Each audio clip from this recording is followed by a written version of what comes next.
வீட்டுக்குள் நுழைய முற்பட்ட பாம்பை திருப்பி அனுப்பிய பெண். கோவையில் குடியிருப்பு பகுதியில் வீட்டிற்குள் நுழைய முயன்ற சுமார் 6 அடி நீளம் கொண்ட சாரை பாம்பை கண்ட பெண் அச்சமடைந்து விரட்ட முயன்ற கண்காணிப்பு கேமரா காட்சிகள் வெளியாகி அதிர்ச்சியை ஏற்படுத்தியுள்ளது.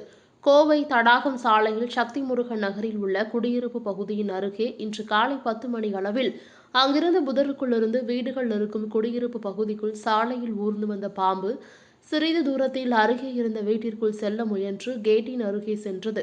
அதனை கண்ட ஒரு பெண் அச்சமடைந்து அதனை துரத்த முயன்றார். இந்நிலையில் வீட்டிற்குள் செல்லாமல் அப்படியே திரும்பிய அந்த சாரை பாம்பு மீண்டும் அங்கும் இங்கும் சாலையில் சுற்றி திரிந்தது.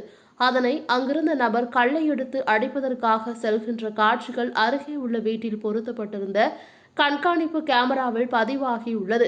அந்த காட்சிகள் தற்போது வெளியாகி அதிர்ச்சியை ஏற்படுத்தியுள்ளது. மேலும் அங்குள்ள குடியிருப்பு பகுதியில் குழந்தைகளை விளையாட வெளியில் தனியாக செல்வதை தடுக்க வேண்டும்.